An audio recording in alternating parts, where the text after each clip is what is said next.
You are the salt of the earth and the light of the world. And in both cases, that is not by saying anything or by doing anything, but by being something. Salt affects its environment simply by being what it is. And light affects its environment by being simply what it is, not by saying or doing anything. And if we're going to be salt and light, it's not by a lot of talk or even a lot of action that we're going to be salt and light. It's by being totally different from our environment, and so different that we affect it. And these salt and light sayings are a link between the opening section of the sermon, blessed are such and such people, and the rest of the sermon, which is about morality, a high standard of living. Well, now that puts it in context. So let's begin with salt of the earth. It's very unfortunate that most people don't know Luke's gospel. That is the least known of the four gospels. And it is Luke's gospel that tells us what Jesus meant when he said, you are the salt of the earth. Matthew's gospel doesn't define it. It just says, you are the salt of the earth.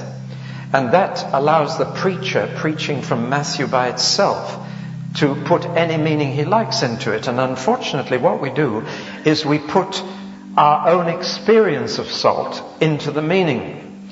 And our experience is mostly culinary.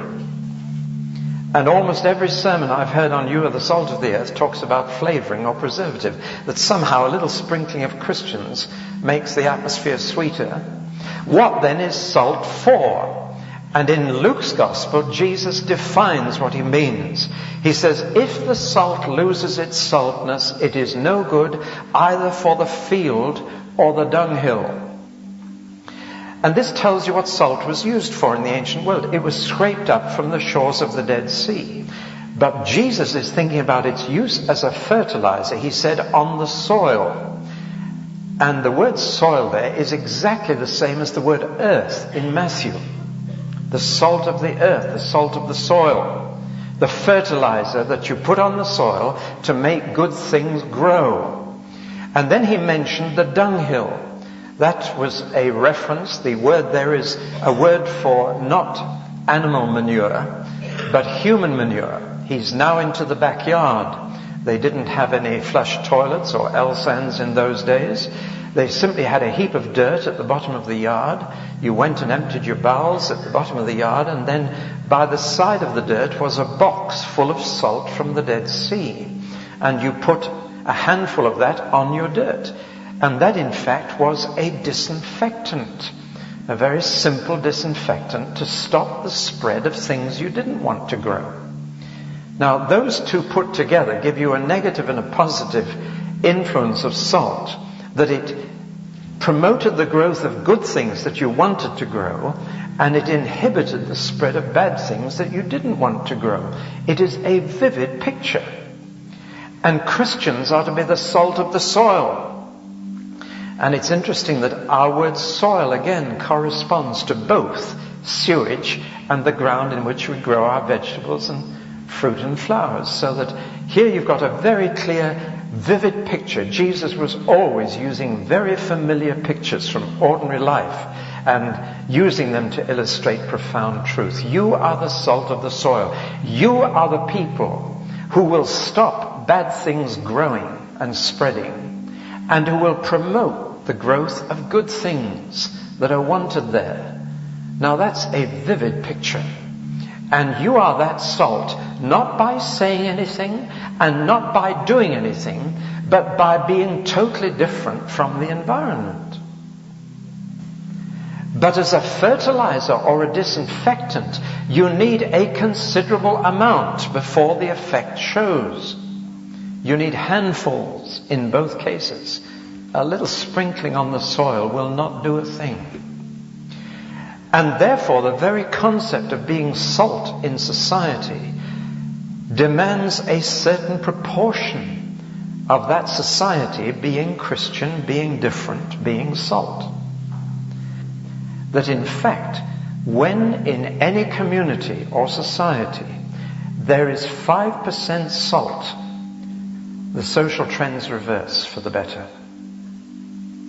And it's not by anything that 5% are saying or doing, but just by being. 5%. The second aspect is the aspect not only of amount, but of distribution. Salt is no use in the box or the salt cellar. It has got to be in direct contact with the dirt before it operates. In other words, it operates by presence and not absence. And as long as salt is locked up in a meeting like this, we cannot be salt of the earth this morning. We just can't do it because we're out of contact with the dirt. You follow me? And therefore distribution, we need first of all 5%, but if that 5% were all locked up in Christian schools and in suburban churches, it would not be salt. It's got to be in among the dirt. It's got to be in direct physical contact if it's going to operate. Don't grumble because you're in direct contact with the dirt. That's precisely where salt can act. But it does need a 5% presence. And there is a disturbing attitude among Christians to try and get out of that dirt and to get into a Christian situation. I have mixed feelings about Christian schools. Because sooner or later those kids are going to be in the dirt. And I would rather they were in it while they're still at home and within reach of their parents and can work out the problems with them. I want that to be an encouragement to some of you to stay right where you are.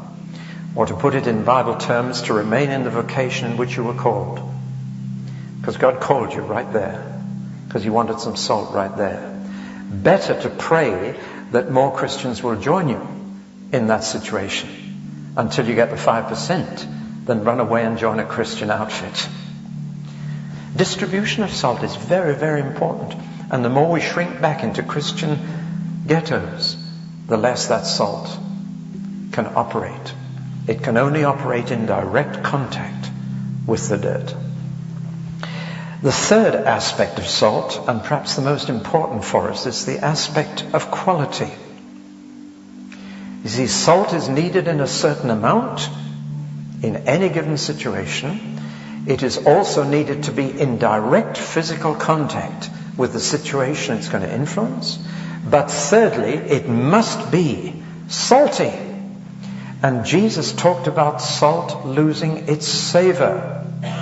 Now, how can sodium chloride lose its salty quality? The answer is it cannot.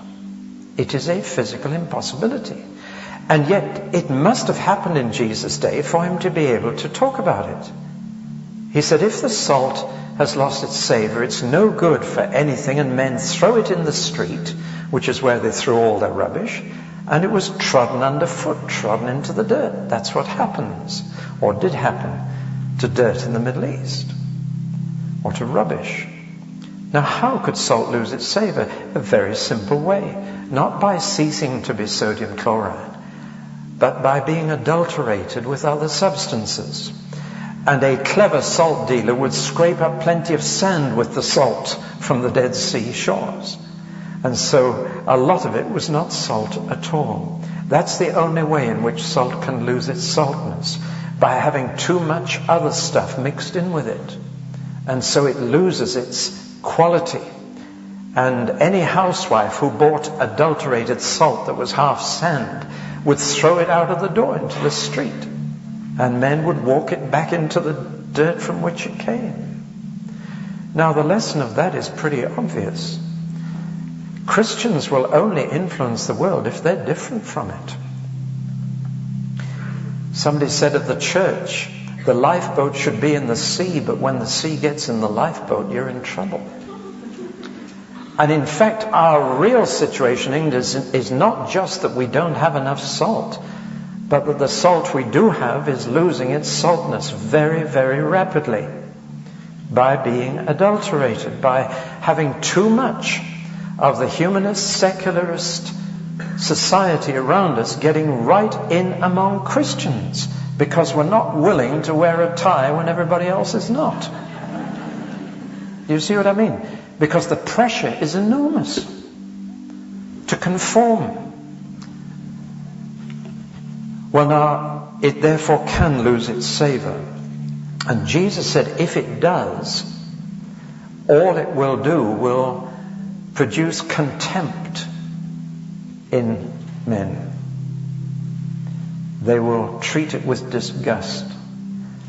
And I believe we're right in that situation where the church's image is now so dented. The world despises a church that does not stand clear and firm. They would respect us if we were different, even if they didn't like us. But it's because we're playing around with their thoughts, and usually 20 years after they've decided. So we have the rather sad spectacle of Christians trying to be, to quote the Archbishop of Canterbury, we must be credible to our contemporary generation. We called to be credible? Or are we called to be different? That's the real issue. The feeling we've got to be with it, we've got to be one of the boys, we've got to go along with contemporary society or we'll lose them. That is when the salt loses its saltness. And in fact, it's not the way to save society, it's the way to follow it. We should be leading society into a better way, not following their way 30 years after them. And then Jesus said something which I don't think people have taken too seriously. He said, if the salt loses its saltness, there's no way it can be restored. Wherewith shall it be salted again? Now that's important. Once you lose your saltness, you can't get it back again. Once you've lost, when an individual Christian loses their reputation, it's almost impossible to get it back again. The damage done to televangelism in the States is almost irrevocable. Televangelism, I don't think, will recover from that. Once salt loses its saltness, wherewith shall it be salted? It's gone for good. Now then, so what is saltness? Well, we've got to go back to the Beatitudes. And when you read those Beatitudes properly, they are the exact opposite of the attitudes of the world in which we have to live and move. To be poor in spirit is to be despised by the world. It means to lack self-confidence to the point where you say, God, if you don't help me, I can't do it. Now the world admires self-confidence, people who are proud in spirit, people who stand up for themselves, people who say, I can do this. But poor in spirit is the exact opposite. To be mourning in a world that loves to be happy and jovial and joking. To be meek. The world, I'm afraid, is an aggressive, competitive meritocracy. And meek people are not going to get very far. People who can be pushed around. People who don't stand up for their rights. And you see, once you're in the kingdom of heaven, you have no rights at all. I've noticed that people who are really salt never use the word rights. Have you noticed that? They don't regard themselves as having rights. They call everything mercies. And then hunger and thirst for righteousness. That means those whose top ambition is to live right. Not to live rich, but to live right. That's their major ambition in life. That kind of person will be salt. Not the person whose ambition it is to be famous or powerful or wealthy. To be merciful in a competitive, cruel, opportunist world. To be merciful, to give others a chance. To be pure in heart not only means to be clean in desires, it means to be unmixed in motives. Not to have ulterior motives. To be motivated by simple, pure motives in what you do in your career. And to be peacemakers rather than fighters. Now, Jesus was a realist. And when he outlined the character of salt in this way, he realized, he knew from his own experience as well, that this was the surest way to be persecuted. Which is why he adds an extra beatitude. Blessed are you when you are persecuted, when people say all kinds of bad things about you. And he knew that saying, sticks and stones hurt your bones, but names don't hurt at all, that's one of the most untrue proverbs that's ever been coined. What people say does hurt. Hurts deeply. But he said, blessed are you when people say bad things about you. So Jesus said, if you're going to be salt, it's going to be tough. It will not pay in this world. It will in the next. Great is your reward in heaven. Which means you really have to have faith to believe your reward's going to be big. Because you're not going to see it in this world. So you better accept that. But it's going to be pretty big in the next. Depends where you want your reward, said Jesus. Again and again, he said, if you want a big reward now, you'll have to look to men for it. You'll have to do things in their sight and publicly so they see it. But he said, if men see it, then you'll get your reward from them, but you don't get any reward from my Father. He only rewards what he sees in secret. So you either keep it to yourself in this world and get a big reward in the next, or you let people see things in this world and you get your reward from men. Which do you want? It's a simple choice, said Jesus. The choice is contempt. What a choice. Contempt or hatred. You either are good salt, in which case you'll get hatred, or you're bad salt and you lose your salt, in which case you get contempt. So I tell you, a Christian loses every way in this world. But if you're real salt, there's a great reward for you in the next. Now what about light? Light also has its negative and its positive aspects. Its negative aspect is to expose bad ways, to show people up. And that's not the way to popularity either. But it also has a positive function in exhibiting the right way, the better way. So its negative aspect is to show up bad ways. The positive aspect is to exhibit a better way. Neither way will be popular again. Now this is the only thing Jesus ever said about himself and his disciples. He said, I am the light of the world, you are the light of the world. He didn't say, I am the salt of the earth. But he did say, I am the light of the world. And he said, you are too. And he who follows me won't walk in darkness, but he'll have the light of life. Now that tells us a profound truth about what light is meant to be. It is not what we say or do, it's what we are. Now then, the only action that we have to do as light is to put ourselves on a bushel. Sorry, not under a bushel, but put ourselves on a lampstand. In other words, there is a responsibility deliberately to put yourself in public view. Now that's a difficult thing for Christians to do. Because hiding your light is no use to anybody else. You may be shining by yourself, but that's not going to help anyone else. But one of the reasons he said you're the light of the world is because there would come a day when his light would be withdrawn. And the only way he can shine now is through us putting ourselves on a lampstand. Do you follow me? Now then, what is it that we have to let shine? Christians are to be seen for having a higher standard of living than everybody else. But not in material ways, in moral ways. A higher moral standard of living is what Jesus meant. When he said, let your light shine before men that they may see your good actions. And by good he didn't mean doing good. He meant being good. And he then proceeds to spell it out in one sphere after another. And he raised moral standards higher than anybody has ever dared to raise them. There is no ethical teacher in the whole of human history dared to say what Jesus said in the Sermon on the Mount. And that is why many dismiss it as impracticable and idealistic.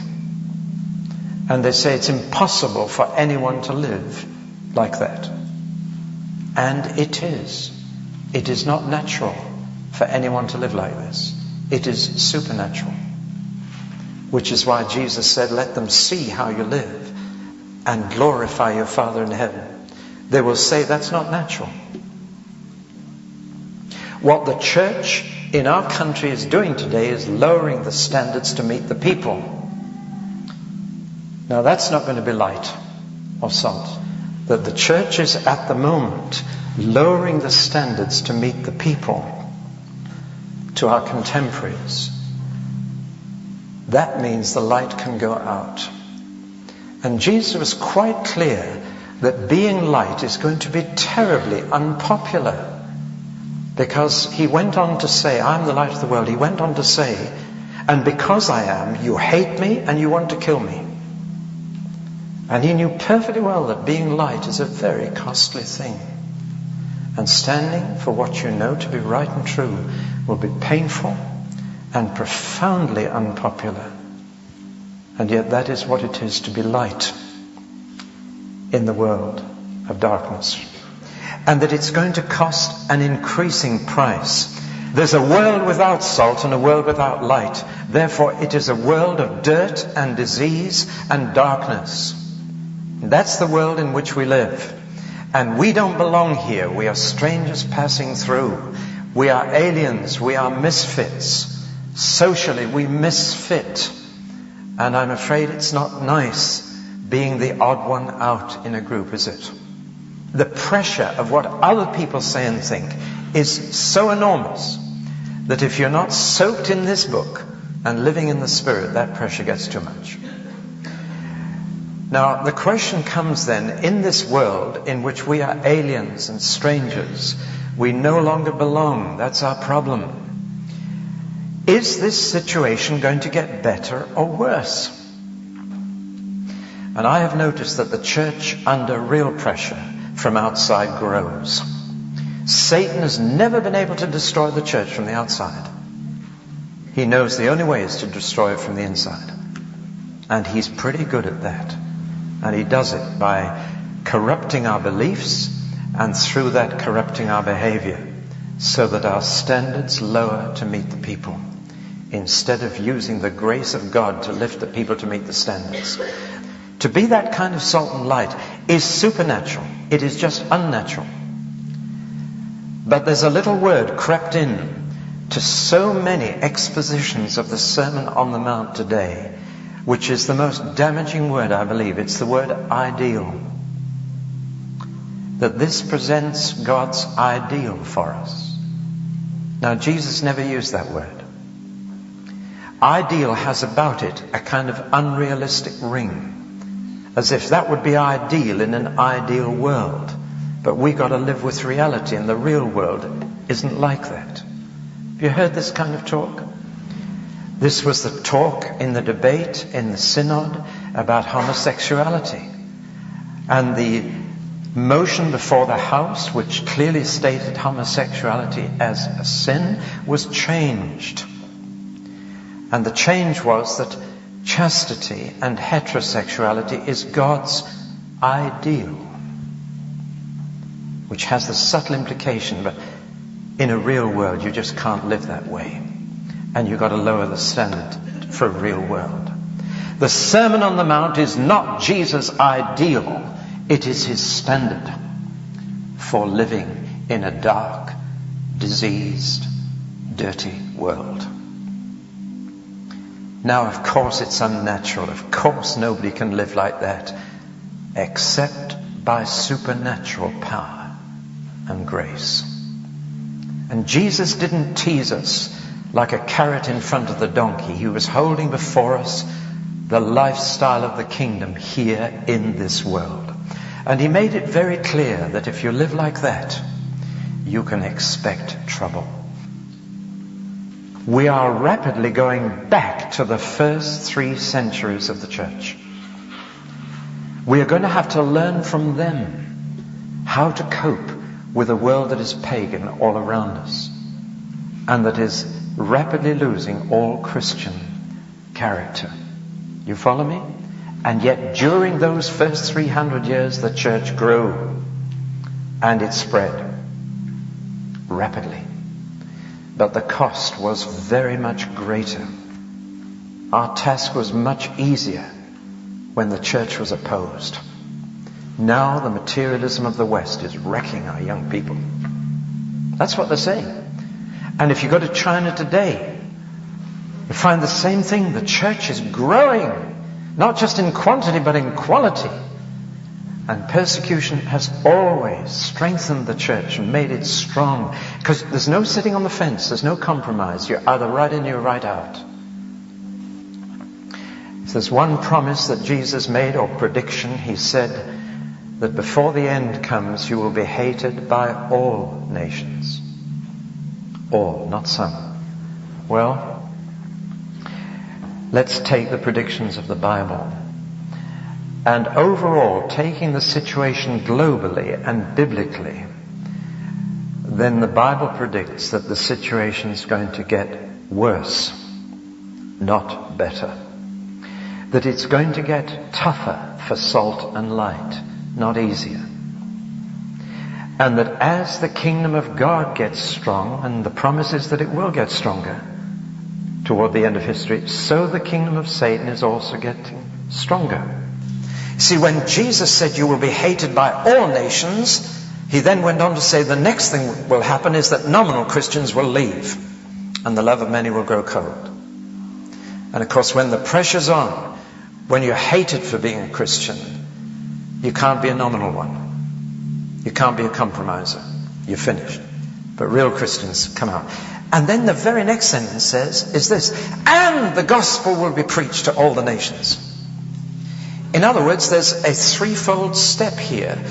The church under persecution, the nominal Christians leaving, and the church finishing the job.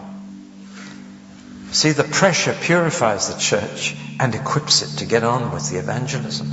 That's what's happening in China right now. Church is growing faster there than any other country I know. Because those three steps are all happening. And nominal, compromised Christians no longer exist. You're either right in or you're right out. And then the difference is so apparent that the salt and light can operate. And evangelism can take place. If you didn't suffer for Jesus, you'd be a bastard. You wouldn't be a son. Because it's the mark of a child that a child is disciplined by its parents. Whom the Lord loves, he chastises. He says, see your suffering in that light. He's doing it for your good. For your good. The whole letter, read it. It puts iron in your soul. It says, Lord, I don't want to go back. I want to go on. Whatever it costs. Who endured the cross and despised the shame? You see, the cross for Jesus began with shame. It began with ridicule. It began with humiliation. It finished in pain and death, but it began in humiliation, in ridicule. That's where it usually begins for us too. Take up your cross daily. It's hurtful to be laughed at, isn't it? To be made the subject of a joke. It hurts. But that's where the cross comes. And what we're going through now is a momentary light affliction compared with the eternal weight of glory on there. But if we're not thinking about the second coming, if we're not thinking about the future, then frankly we'll be overwhelmed with the present. Why should a Christian have to go through all this? Why should I suffer like this? Why am I in such stress? No, it's a momentary light affliction if you think about the glory that's set before you. But if you lose faith in a future world, which the world hasn't got, that's why they're desperate to save planet Earth, because apart from that, they've no future to look forward to. If you think of your future, you can put up with a bit of suffering in the present. You can even rejoice that you're worthy to suffer. It's a proof that you're a real Christian. It's not a problem. It's a proof. The Lord is treating you as a son or a daughter by letting you go through it. Hallelujah.